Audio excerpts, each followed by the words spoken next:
નમસ્કાર ધોરણ 9ના વહાલા વિદ્યાર્થી મિત્રો, આજે આપણે વિજ્ઞાન વિષયની અંદર તમારું ચેપ્ટર નંબર 2 આપણી આસપાસના દ્રવ્ય શુદ્ધ છે જેમનું સ્વાધ્યાયનું સંપૂર્ણ સોલ્યુશન આ વિડીયો લેક્ચરની અંદર જોવાના છે. વિડીયો સ્ટાર્ટ કરતાં પહેલાં એક નાનકડી વાત કહી દઉં તમને કે અન્ય વિષયના સ્વાધ્યાયના સોલ્યુશનની લિંક નીચે ડિસ્ક્રિપ્શન બોક્સની અંદર પ્લેલિસ્ટની લિંક આપેલી છે અને પીડીએફ માટે પણ વોટ્સઅપ ગ્રુપની લિંક આપેલી છે, તો તમે ડિસ્ક્રિપ્શનમાં જઈ અને આ ગ્રુપ જોઈન કરી શકશો. તો સ્ટાર્ટ કરીએ. પ્રશ્ન નંબર 1 છે, નીચેના પદાર્થોનું અલગીકરણ કરવા માટે તમે કઈ અલગીકરણ પદ્ધતિનો ઉપયોગ કરશો?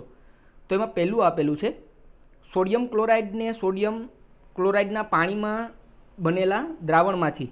તો સોડિયમ ક્લોરાઇડ એટલે કે NaCl વાત કરવામાં આવી છે મીઠાની, અને સોડિયમ ક્લોરાઇડને સોડિયમ ક્લોરાઇડના પાણીમાંથી બનાવેલા દ્રાવણને અલગ કરવાનું છે. તો એમાં કઈ ઉપયોગમાં આવશે? તો એમની અંદર આવશે બાષ્પીભવન. જો એક પાત્ર છે એની અંદર સૂર્યપ્રકાશ આવે એટલે શું થશે? તો કે પાણીનું બાષ્પીભવન થશે અને એની અંદર કોણ બસી જશે? તો કે મીઠું એટલે કે NaCl બસી જશે. એટલે આવી રીતના આની અંદર કઈ પદ્ધતિ આવશે? તો કે બાષ્પીભવન પદ્ધતિ આવશે. બીજું છે એમોનિયમ ક્લોરાઇડ. એટલે એમોનિયમ ક્લોરાઇડ એ કેવો પદાર્થ છે? તો કે ઉદ્ધવપાદિત પદાર્થ છે. અને બીજું કીધું સોડિયમ ક્લોરાઇડ અને એમોનિયમ ક્લોરાઇડનું મિશ્રણમાંથી. તો કઈ રીતના અલગ કરી શકશું એને? તો કે ઉદ્ધવપાતન દ્વારા અલગ કરી શકશું. ત્યારબાદ ત્રીજું છે ધાતુના નાના કણો એટલે કે ટુકડાને મોટર કારના એન્જિન ઓઇલમાંથી અલગ કરવાનું છે. તો ધાતુના નાના કણો છે ને એ કેવા હોય? તો કે ઘન, અને એન્જિન ઓઇલ કેવું હોય? તો કે પ્રવાહી. તો આપણને ઘન અને પ્રવાહી અલગ અલગ કરવાનું છે. તો એની માટે કઈ પદ્ધતિ આવશે? તો કે ગાળણ આવશે. ત્યારબાદ જુદા જુદા રંગના કણો ફૂલની પાંખડીઓને અર્કમાંથી. તો એમની અંદર આવશે ક્રોમેટોગ્રાફી. ક્રોમેટોગ્રાફી દ્વારા અલગ કરી શકાય. એના પછી છે માખણને દહીંમાંથી અલગ કરવું હોય તો સેન્ટ્રીફ્યુગેશન પદ્ધતિ આવશે. ત્યારબાદ તેલને પાણીમાંથી. તો ભિન્નાકારી ગાળણ આવશે. તો કે આપણને બધાને ખબર છે કે તેલ અને પાણી છે એ અલગ અલગ રહે. નીચે શું હોય? તો કે પાણી, ઉપર કોણ જોવા મળે? તેલ. તો આવી રીતના એક પાઇપ છે, તો એની અંદર જો ભરવામાં આવે તો ઉપર આવી રીતના તેલ હશે અને અહીંયા નીચે પાણી હશે. તો અહીંયા એક વાલ્વ મૂકવામાં આવે અને અહીંયા પર એક પાત્ર મૂકવામાં આવે. જો આ વાલ્વ છે એ ખુલવામાં આવે તો આ પાત્રમાં છે એ સૌથી પહેલાં શું આવશે? તો કે પાણી. પાણી પૂર્ણ થઈ ગયા પછી આ પાત્ર અલગ કરી દેવામાં આવે અને અહીંયા બીજું પાત્ર લઈ લેવામાં આવે, એટલે ઉપરથી કોણ આવી જશે? એની અંદર તેલ. તો આવી રીતના અલગ કરી શકો. છાની પત્તીને પીવા માટે બનાવેલ છામાંથી અલગ કરવું હોય તો તમને બધાને ખબર છે ચા તમે બધાએ પીતા જ હોય, એટલે એના માટે આપણને રોજ ચા પીએ તો એને કઈ રીતના અલગ કરીએ? ગાળણીની મદદથી. તો એની અંદર શું આવશે? તો કે ગાળણ. એના પછી રેતીમાંથી લોખંડની ટાંકણીઓને. તો રેતીમાંથી લોખંડની ટાંકણીઓને જો બાળકો અલગ કરવી હોય તો લોખંડ છે એ તમને બધાને ખ્યાલ છે કે એ કોની અંદર ચોંટી જાય? તો કે ચુંબકની અંદર ચોંટી જાય. તો રેતીની અંદર લોખંડની ટાંકણીઓ પડેલી હોય, જો ત્યાં આસપાસ ચુંબકને ઘુમાડવામાં આવે તો આ લોખંડની ટાંકણીઓ છે એ કેની અંદર ચોંટી જશે? તો કે ચુંબકની અંદર ચોંટી જશે. તો આને અલગ કરવા માટે કઈ પદ્ધતિ આવશે? તો કે ચુંબકીય અલગીકરણ પદ્ધતિ આવશે. ત્યારબાદ ઘઉંના દાણાને ભૂંછા છોતરામાંથી અલગ કરવાનું છે. એટલે ઘઉંના દાણા છે તો એને ભૂંચા છોતરામાંથી, તો એના માટે એક ઓપનેર અથવા તો થ્રેશર જેવું એક મશીન આવે, એના દ્વારા પણ, એટલે કે એ સાધન છે એના દ્વારા પણ અલગ તમે કરી શકો. એટલે કે ઉપણવાથી પણ અલગ થઈ શકે. બરાબર. ત્યારબાદ કીધું માટી. કાદવના બારીક કણોને પાણીમાં નિલંબિત માટીના કણોમાંથી અલગ કરવાનું છે. તો એની અંદર આવશે નિતારણ અથવા તો ગાળણ. બરાબર. એટલે નિતારણ એટલે કેવું હશે? તો કે એક પાત્ર છે એની અંદર આ બંને દ્રાવણ ભરી દેવામાં આવે અને થોડો સમય માટે સ્થિર રાખી દેવામાં આવે તો માટીના કણો છે એ ક્યાં બેસી જાય? તળિયે બેસી જાય અને ઉપર શું આવી જાય? તો કે ઉપર પાણી આવી જાય. બરાબર. એટલે આવી રીતના નિતારણ અને ગાળણ દ્વારા છે એ આપણે એને અલગ કરી શકીએ. ત્યારબાદ બીજો ક્વેશ્ચન છે, ચા બનાવવા માટે તમે કયા કયા પગલાં લેશો? દ્રાવણ, દ્રાવક, દ્રાવ્ય, ઓગળવું, સુદ્રાવ્ય, અદ્રાવ્ય, ગાળણ અને અવશેષ જેવા શબ્દોનો ઉપયોગ કરવાનો છે. તો એમાં પહેલું કીધું છે કે એક પાત્રમાં દ્રાવક તરીકે પાણી લઈ તેને ગરમ કરવાનું છે. બીજું, ખાંડને દ્રાવ્ય તરીકે લઈ પાણીમાં ઉમેરો અને ખાંડ સંપૂર્ણ ઓગળે નહીં ત્યાં સુધી ગરમ કરવાનું છે. આથી ખાંડ અને પાણીનું દ્રાવણ તૈયાર થશે. ખાંડ સંપૂર્ણપણે પાણીમાં ઓગળી જાય છે, જ્યારે આશરે અડધી ચમચી જેટલી ચાની ભૂકી ઉમેરો, જે પાણીમાં કેવી હોય તો કે અદ્રાવ્ય હોય. ભૂકી છે એ સંપૂર્ણ દ્રાવણ થતું નથી, જ્યારે ખાંડ છે એ સંપૂર્ણ દ્રાવણ થઈ જશે. ત્યારબાદ પાત્રના દ્રાવણને ઉકાળો, તેમાં દૂધ ઉમેરો, ફરી ગરમ કરો. અહીં દૂધ એ દ્રાવણમાં સુદ્રાવ્ય થઈ જાય. બરાબર. ત્યારબાદ કીધું ગળણી વડે દ્રાવણને ગાળો અને ગળણીમાં અદ્રાવ્ય અવશેષો રહેશે, જ્યાં કપમાં ગાળણ ચા તૈયાર થશે. એટલે કે ચાની ભૂકી અલગ થઈ જશે અને બાકીનું બધું જે મિશ્રણ થઈ ગયું છે એ એક બાજુ કપમાં આવી જશે. એટલે આવી રીતના છે એ તૈયાર થતું હોય. ત્યારબાદ પ્રજ્ઞા 4 જુદા જુદા પદાર્થોની જુદી જુદી તાપમાને દ્રાવ્યતા ચકાસે છે અને નીચે દર્શાવેલા આંકડા એકત્ર કરે છે. 100 ગ્રામ પાણીમાં દ્રાવ્ય થયેલા પદાર્થનું વજન કે જે દ્રાવણને સંતૃપ્ત બનાવવા માટે પર્યાપ્ત છે તે નીચે દર્શાવેલ કોષ્ટકમાં આપેલું છે. તો અહીંયા કોષ્ટક તમને આપેલું છે, જેમાં તમને આપ્યું છે ઓગાળેલ પદાર્થ. બરાબર. અને તાપમાન છે એ કેલ્વિનમાં આપ્યું છે. 283 કેલ્વિન આપેલું છે, 293 કેલ્વિન આપેલું છે, 313 કેલ્વિન આપેલું છે, 333 કેલ્વિન આપેલું છે અને 353 કેલ્વિન આપેલું છે. અને દ્રાવ્યતા એની અહીંયા આપેલી છે. પોટેશિયમ નાઇટ્રેટ આપ્યું છે, સોડિયમ ક્લોરાઇડ આપ્યું છે, પોટેશિયમ ક્લોરાઇડ અને એમોનિયમ ક્લોરાઇડ એટલી વસ્તુ આપેલી છે. એમાં પહેલું કીધું છે 313 કેલ્વિન તાપમાને 50 ગ્રામ પાણીમાં પોટેશિયમ નાઇટ્રેટનું સંતૃપ્ત દ્રાવણ બનાવવા માટે પોટેશિયમ નાઇટ્રેટનું કેટલું દળ જોઈએ? તો જોઈએ 373 કેલ્વિન તાપમાન, 100 ગ્રામ પાણીમાં પોટેશિયમ નાઇટ્રેટનું સંતૃપ્ત દ્રાવણ બનાવવા માટે જરૂર પોટેશિયમ નાઇટ્રેટનું વજન કેટલું થશે? તો અહીંયા આપણને આપ્યું 62 ગ્રામ. તો 50 ગ્રામ પાણીનું જરૂરી પોટેશિયમ નાઇટ્રેટનું વજન 62 ગુણ્યા કેટલા કરવા પડશે? તો કે 50/6. બરાબર. એટલે અહીંયા ટોટલ તમને જવાબ મળશે 31 ગ્રામ. બરાબર. ત્યારબાદ કેમ કે અહીંયા 50 અને નીચે 100 તો કેટલા થાય? અડધા કરવા પડે. એટલે 31ના અડધા કેટલા થશે? 50 ગુણ્યા 2 એટલે 6 થશે. એટલે અહીંયા 2 લખું અને 62/2 આવશે. એટલે ટોટલ જવાબ તમારો આવશે 31. બરાબર. એટલે 31 ગ્રામ તમારો ફાઇનલ આન્સર બની જશે. ત્યારબાદ બીજું કીધું પ્રજ્ઞા 353 કેલ્વિન તાપમાને પોટેશિયમ ક્લોરાઇડનું સંતૃપ્ત દ્રાવણ બનાવે છે અને તેને ઓરડાના તાપમાને ઠંડુ પાડવા મૂકે છે. જેમ દ્રાવણ ઠંડુ પડશે તેમ તેનું અવલોકન શું હશે? આ સમજાવવાનું કીધું છે. બરાબર. તો દ્રાવણને ઠંડુ પડતા પોટેશિયમ નાઇટ્રેટના સ્ફટિક મળશે. ત્યારબાદ ત્રીજું છે 293 કેલ્વિન તાપમાને દર્શાવેલ દરેક ક્ષારની દ્રાવ્યતા શોધો. આ જ તાપમાને કયા ક્ષારની દ્રાવ્યતા સૌથી વધુ હશે?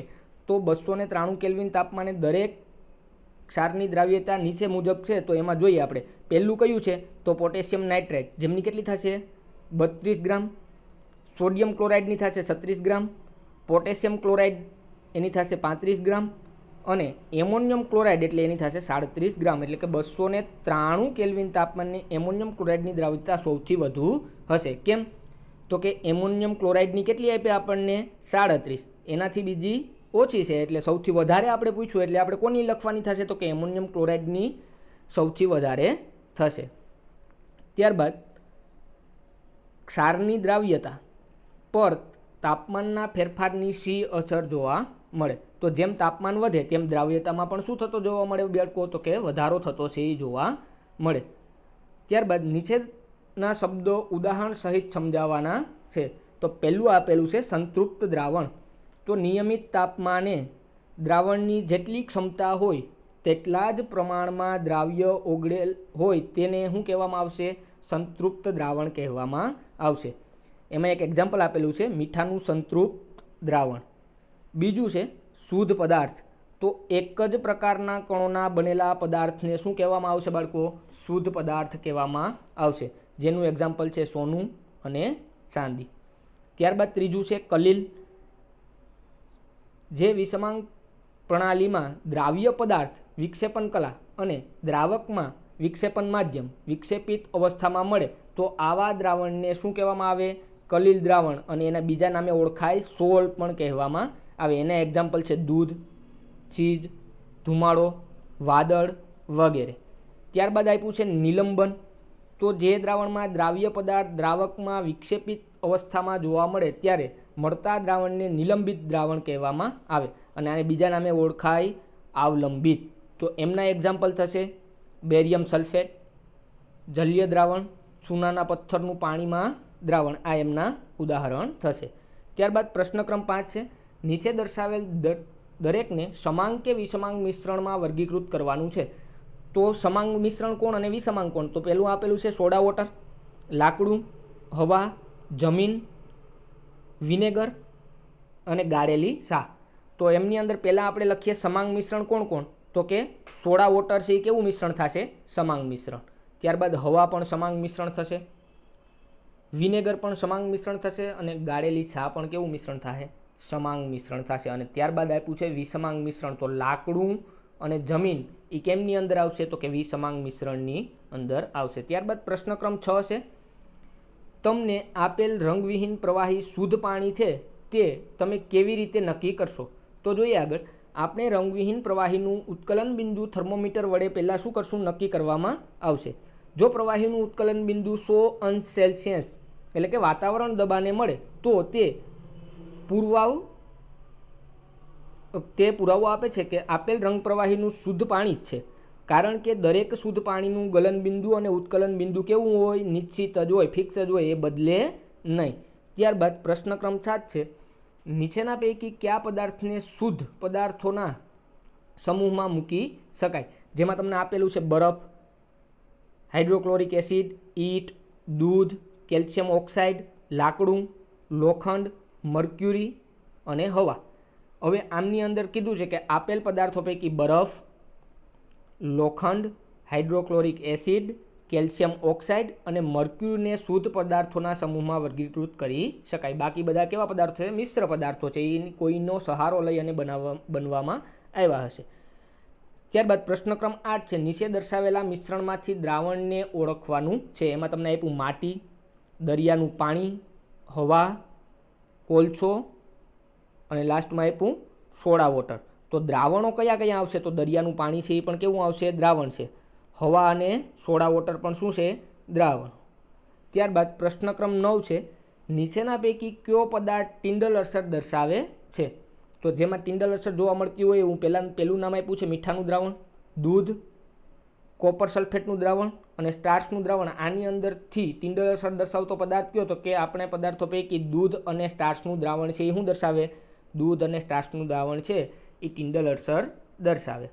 ત્યારબાદ પ્રશ્ન ક્રમ 10 છે, નીચેનાને તત્વ, સંયોજન અને મિશ્રણમાં વર્ગીકૃત કરવાના છે. તો પેલું આપ્યું સોડિયમ, કેલ્શિયમ કાર્બોનેટ, હવા, રુધિર, માટી, ટીન, સાબુ, ખાંડનું દ્રાવણ, સિલિકોન, મિથેન, સિલ્વર, કોલસો, કાર્બન ડાયોક્સાઇડ. તો અહીંયા આપણને કીધું તત્વ, સંયોજન અને મિશ્રણ આ 3 વિભાગમાં વિભાજિત કરવાનું છે. તો અહીંયા આપણે કોષ્ટક સ્વરૂપે જોઈએ તત્વ, સંયોજન અને મિશ્રણ. તો તત્વ ક્યાં ક્યાં આવશે?